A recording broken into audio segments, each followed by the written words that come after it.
Shalom saudara-saudara yang dikasihi dalam Tuhan Yesus Kristus.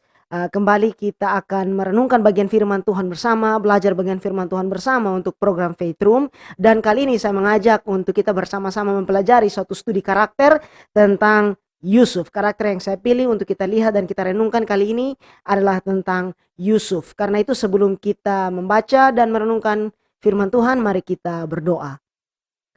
Bapa di dalam kerajaan sorga, kami bersyukur untuk penyertaan dan kasih-Mu.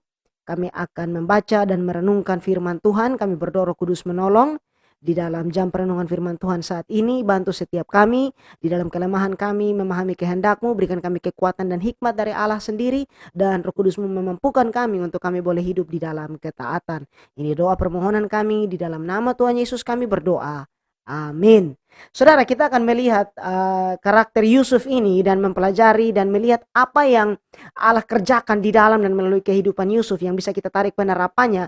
Dan lebih dari itu, bagaimana kita melihat Allah bekerja di dalam rencana ilahinya lewat Yusuf yang berpusat nanti akhirnya penggenapannya kepada Mesias.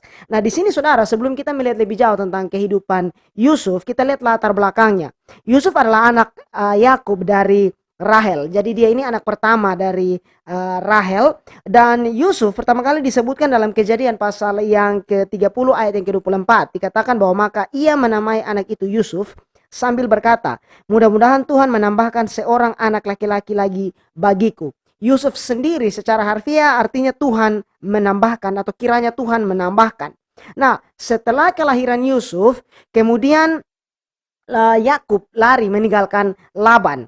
Nah, menarik bahwa dalam kitab Kejadian, kisah yang melibatkan Yusuf ini di-cover dalam 13 pasal. Dari pasal yang ke-37 hingga pasal yang ke-50. Jadi sekitar 26% dari kitab Kejadian itu berbicara tentang Yusuf. Sehingga kita bisa melihat bahwa kehidupan Yusuf menunjukkan satu peran penting di dalam sejarah kehidupan Israel. Bahkan sejarah penebusan yang Allah kerjakan sepanjang zaman itu. Nah, di sini kita akan menggali atau melihat pendalaman dari karakter Yusuf ini, bahwa Yusuf merupakan anak kesayangan dari Yakub. Mengapa? Karena Yusuf adalah anak dari istri yang Yakub cintai. Kita kalau membaca latar belakangnya bahwa Yakub lebih mencintai Rahel daripada Lea. Dan ini bisa dilihat dari beberapa perlakuan istimewa yang Yakub tunjukkan kepada Yusuf dan ibunya, Rahel itu.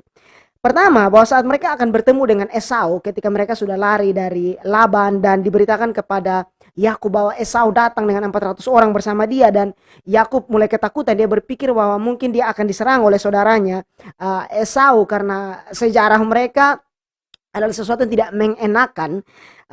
Di sini kita melihat bahwa ketika akan bertemu dengan Esau, Yakub menempatkan Yusuf dan Rahel itu justru paling di belakang, di tempat yang paling aman.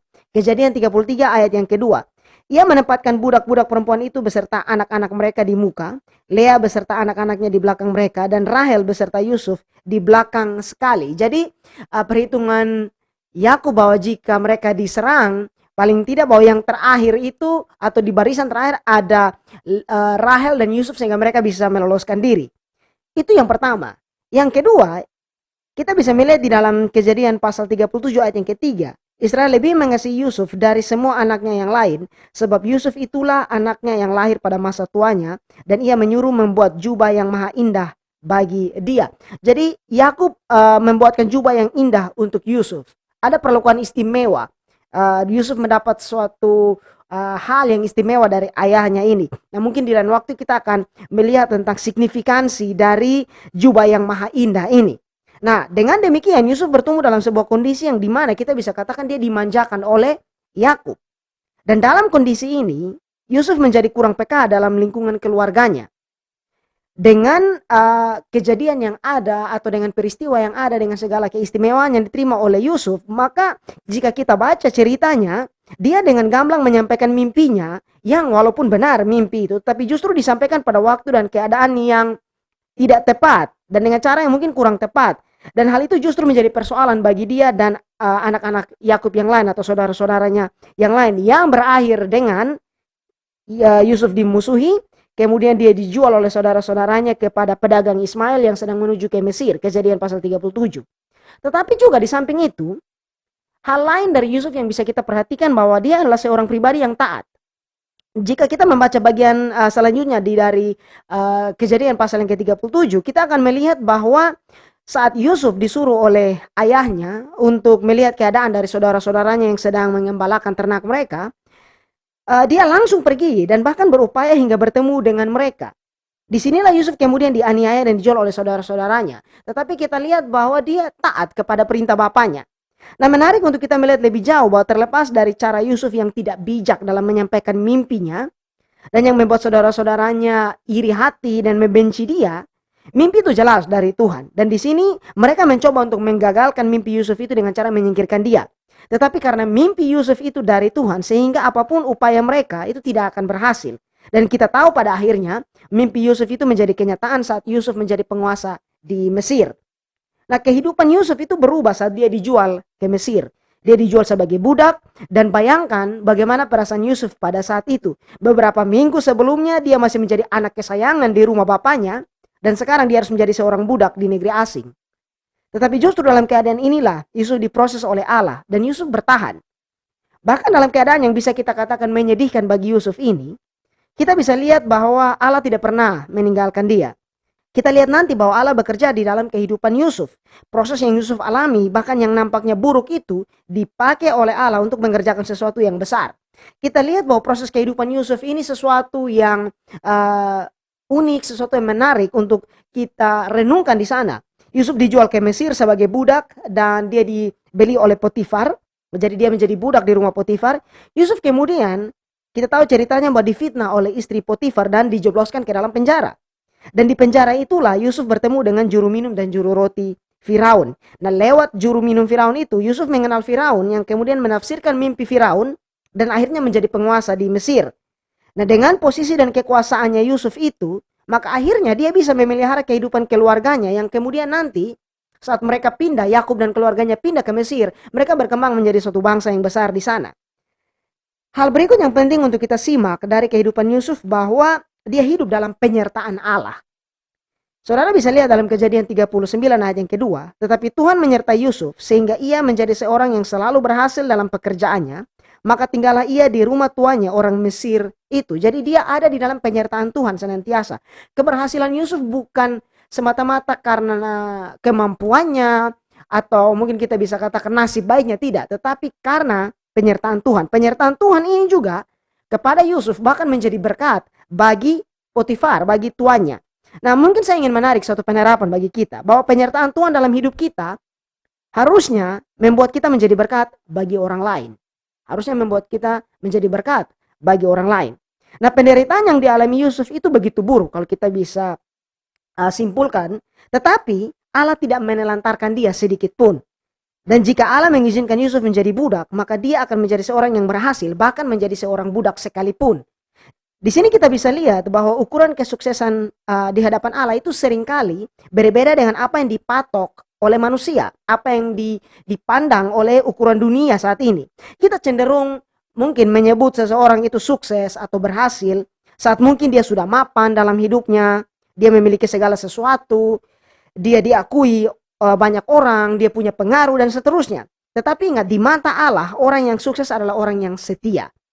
Yusuf setia sebagai budak. Dia melayani di rumah Potifar itu sekitar 11 tahun. Dan dalam 11 tahun itu dia bekerja dengan baik, tekun, jujur, dan setia. Dengan semua ini, kehidupan Yusuf bukan sudah terlepas dari persoalan. Sebab apa? Justru dalam keadaannya itu yang sudah baik mungkin di dalam rumahnya Potifar, di mana dia menjadi orang kepercayaan Potifar di sana, justru tantangan datang. Dan kali ini dia harus menjadi tahanan dan orang yang dipenjara. Karena apa? Karena fitnah. Dia menjadi orang yang dipenjara justru karena fitnah dari istri Potifar. Kejadian 39, saudara bisa baca dari ayat 7 sampai ayat yang ke-20. Nah, di sini kita bisa melihat satu hal di sini bahwa Yusuf bertahan di sana. Bertahan karena apa? Karena imannya. Dan dia menjaga integritas, dia menjaga kekudusan hidup, di mana justru keadaannya itu nampaknya menggiring dia untuk melakukan yang sebaliknya.